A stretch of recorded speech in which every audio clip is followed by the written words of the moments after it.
Okay, get into a 90-90 stance here. Your goal is we're trying to floss your hip joint a little bit. So you're moving through this range of motion dynamically.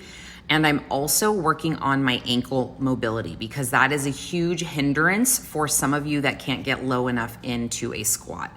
Now I'm gonna press open my knee from side to side and also see my ankle moves and just sort of moving through that range of motion and getting a little bit of a stretch. So we're gonna do that on both sides, but first I like to finish one side.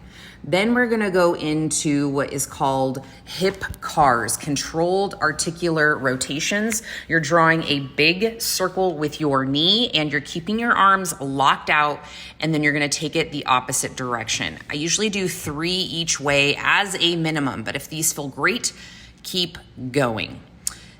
The goal is to get this circle bigger each time that you do this. But kick your leg out to the side and sit back in that hip. And then I just grab my foot and I kind of pull it back behind me to open up that hip socket a little bit more, because with lower body movements, you want to get low and a lot of times your hips are too tight.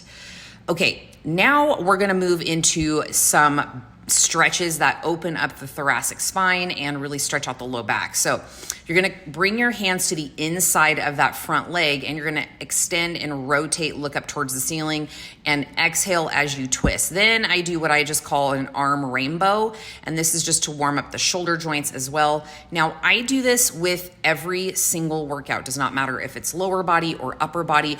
I just wanna be able to move really well through my exercises. All right, same thing, get into a 90-90, make your hips or set your hips forward, and then you're gonna just floss forward to back, get a little bit of a hip flexor stretch, but this is just dynamic movement. We're not holding a static stretch. Okay, keep that ankle on the floor. Again, I press my foot down to try to keep my heel from coming up because I want to work on that ankle mobility. That's going to help you get low in your squats, in your hack squats, in your lunges. A lot of times we struggle with that because of ankle mobility. So again, press that hip open and then bring it back in and just working that hip joint out a little bit more. Now we're gonna go back into those hip cars. Again, controlled articular rotations. I'm moving a little quicker than usual here for the sake of this video, but big circles with your knees, and you wanna try not to overarch your low back. Keep all of that focus in the hip joint. Now we're gonna kick it out to the side. Again, you're gonna sit back and you're gonna floss front to back, sit back on that heel, push that foot back to open up that hip socket a little bit more. And I usually rock back and forth just a few times. Okay, now we're gonna also go into the spine twists here. So plant that arm, keep it straight, and then rotate. Big inhale, exhale, twist, inhale, exhale, twist. Now I know I'm moving a little fast here, so you can feel free to pause the video at any time and go through each of these until you feel ready to move on to the next.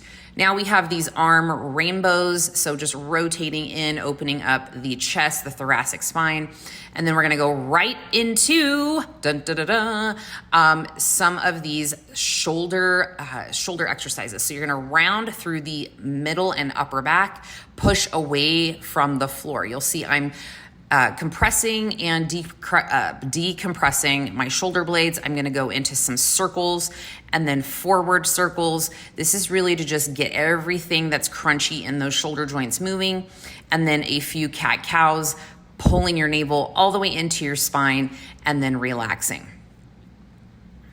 And that's it.